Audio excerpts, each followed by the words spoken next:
Hello, I'm so excited to be here today chatting with Ashley Valentine, owner of Rooted MKE, a really lovely children's bookstore in Milwaukee, Wisconsin. Ashley, thanks for joining me today. Thank you for having me. Obviously, the books in your store range in age from books that are appropriate for babies all the way to books that would be a great fit for teens and even adults. Can you describe in general the kinds of books that you think parents should think about providing at different ages and stages? Small little ones, so like baby to maybe 2-year-olds. Board books are always awesome because it gives kids the opportunity to manipulate the book and use a book as a baby is going to use a book. So you don't have to be careful about the pages. They can't eat the book. It's not consumable, but they can nibble on it a little bit. It's not going to be destroyed. The words are usually bigger. A lot of sensory goes into the board books depending on the title that you choose. So it gives your child the opportunity to feel texture, to hear different sounds in the book. And for, I would say, 3 to 5, board books are appropriate for as well, because 3-year-olds are not necessarily learning to read. They're learning to associate letters with sounds. So just understanding that letters make sounds that eventually form words. And although 3-year-olds and younger kids who are getting ready for preschool are not actually physically reading books, they are showing reading readiness skills. So if you've been reading a book for 4 nights at bedtime, and then you notice that your toddler is starting to repeat the words in the sequence that they go, and they can point to the words and say what that word is. Are they reading because they've looked at the letters and identified that this makes this sound and I'm putting the sounds together? No, but they are memorizing the words on the book, and that's an early reading readiness skill. I would say 2nd to 4th grade are when those hardcover picture books or softcover picture books are a perfect fit. It gives the kid the opportunity to read and practice their reading while using some of the rich illustrations to help support them as they're sounding out words and trying to figure out what words mean. So being able to use pictures to support with figuring out what words are. And then the pictures also help to tell the story. So although they're not necessarily working on comprehension, they're internalizing what the author's message is through the illustration. Middle grade chapter books are always awesome because it gives a younger student, so maybe a 2nd through a 4th grade student, the ability to begin to read a chapter book, even if they're not a really strong reader. It looks like a chapter book, it's consumed like a chapter book, so it's getting them used to the idea of reading a book that's more text heavy than picture heavy.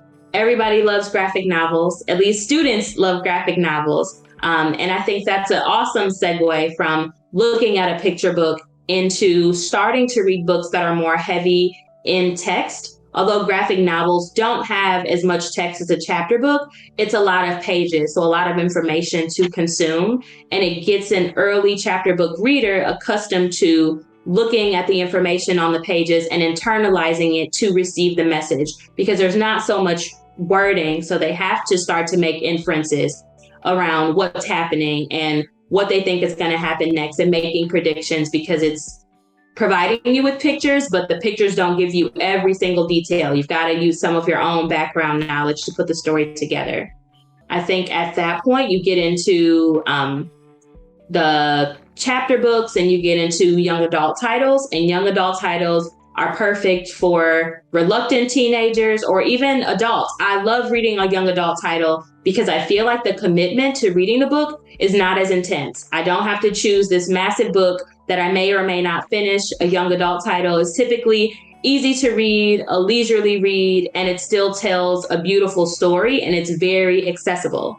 And so when parents walk into your store and they're looking to find a book for a gift or maybe not even a special occasion, but they're looking for something for their child, what are some of the things they should think about when making that selection beyond the child's age? What is your kid like? So parents often come in and they're like, my kid doesn't like to read. Which book is going to be a good fit? Well, if they don't like to read and you pop up at the house with a book, then you haven't taken in consideration what they enjoy or where are they in life? Like, what journey are they on right now? Are they embracing their natural hair? Are they joining a new club? Are they really heavy into sneakers? Are they building friend groups and dealing with some tension amongst their friend groups? Places where kids can make a connection to the book is where they're excited about reading the book, and they're going to read it beyond the time that you allocate if you have like reading time in your home. So connecting a book with something that your kid enjoys or a theme or idea that you know that your child is into is helpful in supporting the kid in making their own personal connection with the book.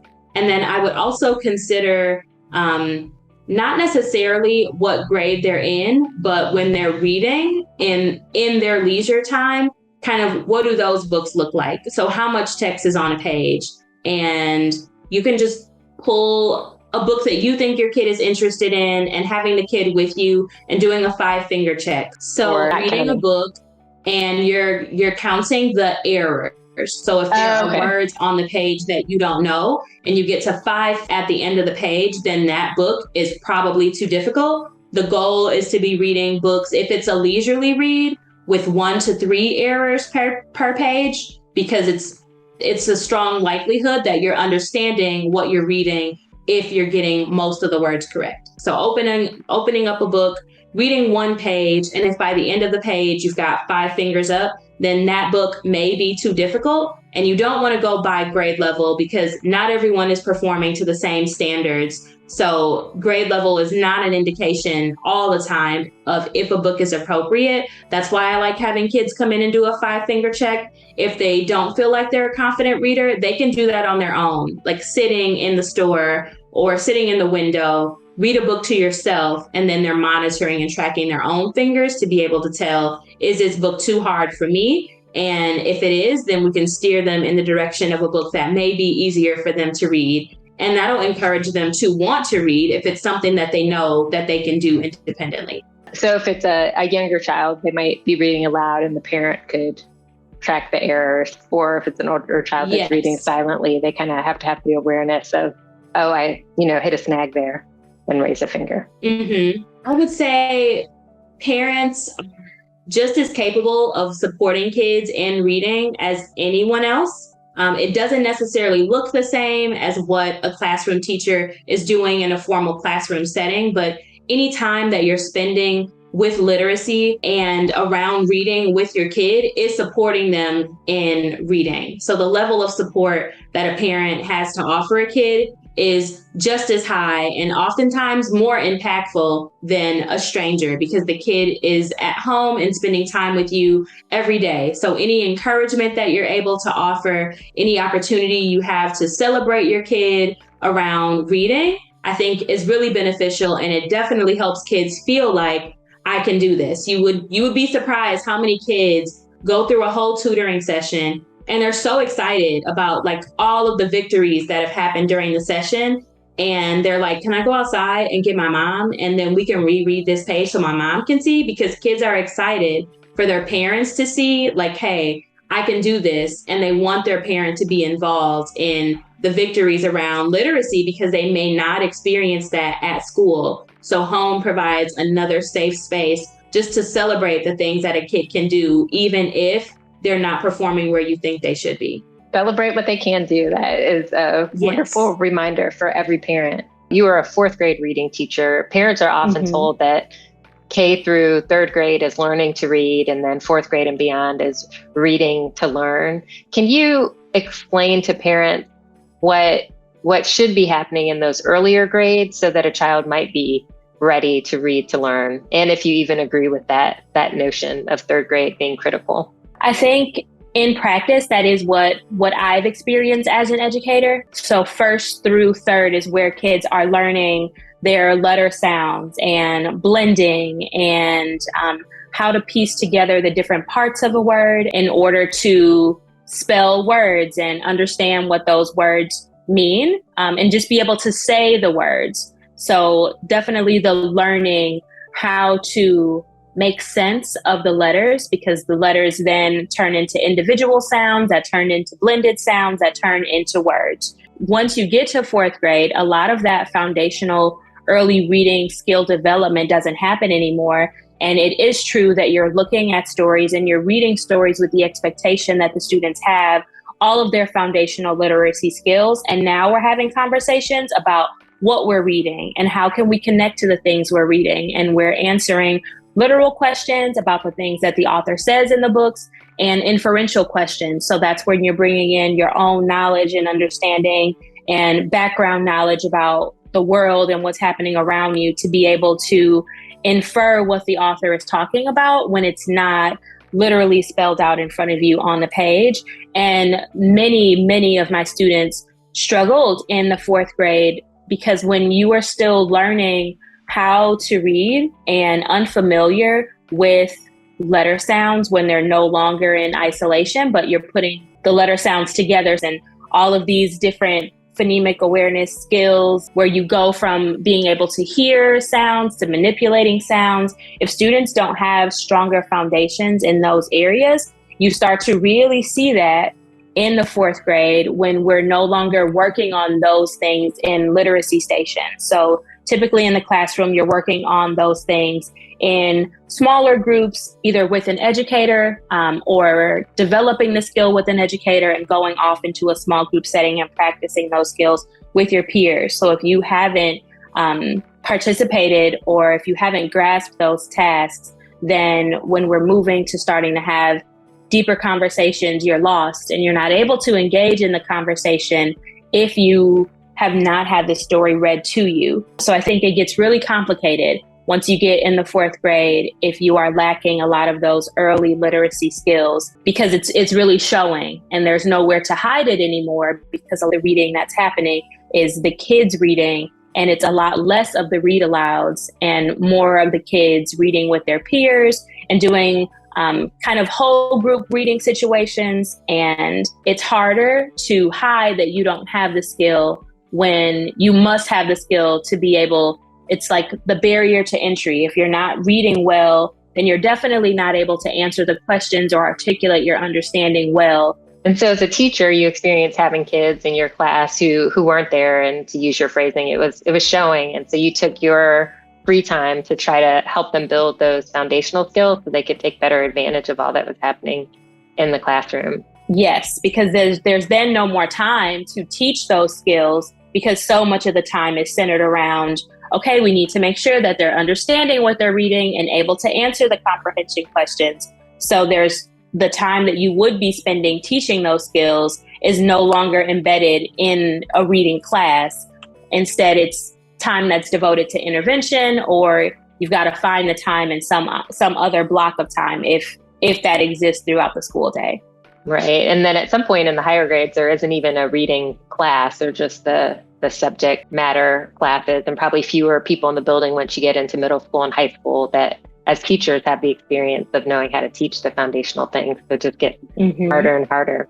Can you talk about how your bookstore, on one hand, provides wonderful children's literature for kids to enjoy on their own or with their family, and then also the tutoring side of the business? Yes. In the development of the plan, I knew that I had to offer some sort of way for all students to have access to the books that are in the store. And I wanted families to know that reading a book or getting your kid a book shouldn't always just be a one-time experience. It's okay to revisit books lots of times and have conversations around a book several times, and that those conversations don't always have to be the same.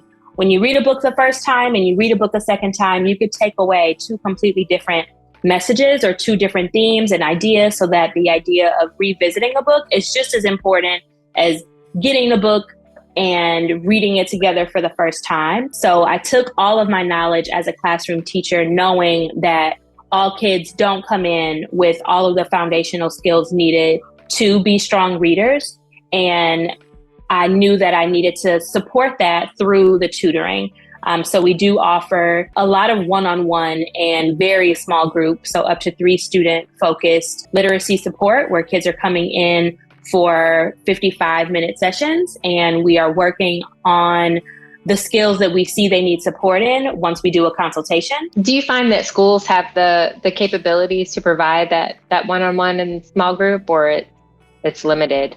I think that's a difficult question. In some spaces where schools have more funding and more staff, there doesn't seem to be an issue with being able to provide small group or individualized support where students have skill deficits. And then in other schools where the funding may not be as robust and they're having staffing shortages, the idea of reallocating staff to support one student when there are 20 students in a classroom seems unbearable. But I feel like at the same time, where there is a priority, then things somehow happen in a school. So where a school decides what's going to be critical for the year, what they're going to prioritize, resources are allocated to uplift whatever that vision is for a school.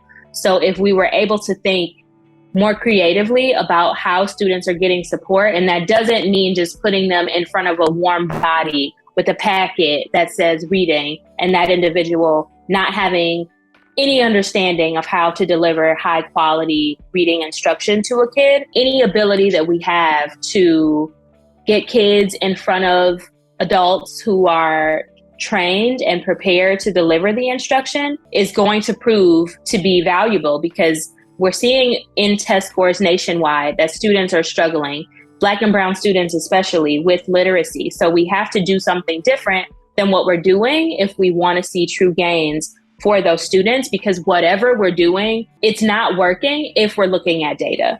What advice would you give to parents who are unsure of if their child is where they need to be in any given grade level? How, as a parent, do you find out if your child is on track, and where should you seek additional support if you think they're behind?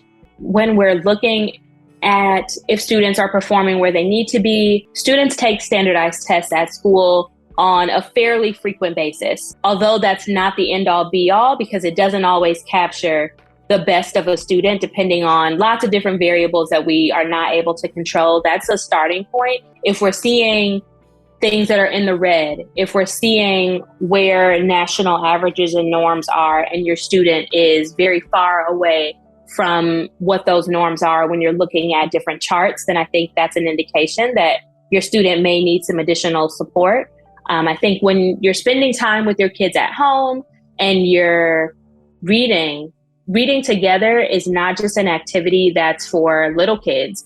All families and all kids in the family, and parents as well, benefit from spending time together immersed in literacy. That could look like reading a recipe together. That could look like going to the grocery store and reading a list together and sending kids to go get something off of the list and seeing what they bring back. Some of it is visual and kids being able to recognize the things that you use in your household.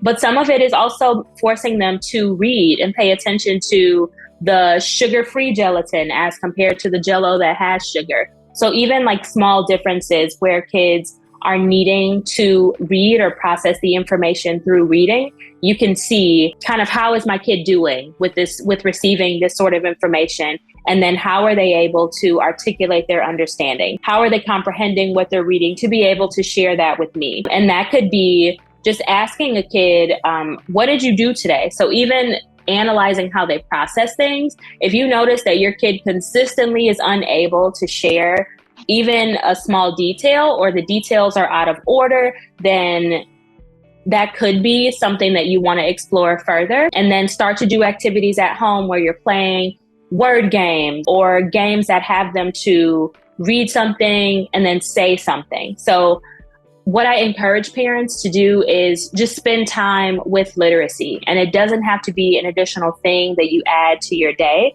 It could be just adding a 5-minute activity to the things that you're already doing that encourages your kid to look at something and read it and share what they understood based on what they read. And that's something that families can do together.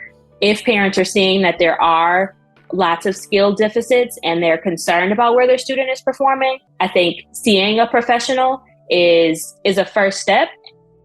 And at the same time, I don't know that a lot of parents have positive experience with educational systems. So I understand how that can be intimidating and give you anxiety and make you feel like if public school or the educational system didn't work well for you, how can you expect something different for your kid? So seeing a professional doesn't mean necessarily going to a school, but working with a local nonprofit that's literacy based or going to a literacy support center out in your community is definitely a tool that can help you gauge where your kid is and then give you a better understanding of what supports they can offer or a team can offer to help meet some of the goals that you have for your family as well. Thank you so much. Thank Talk you. to you soon.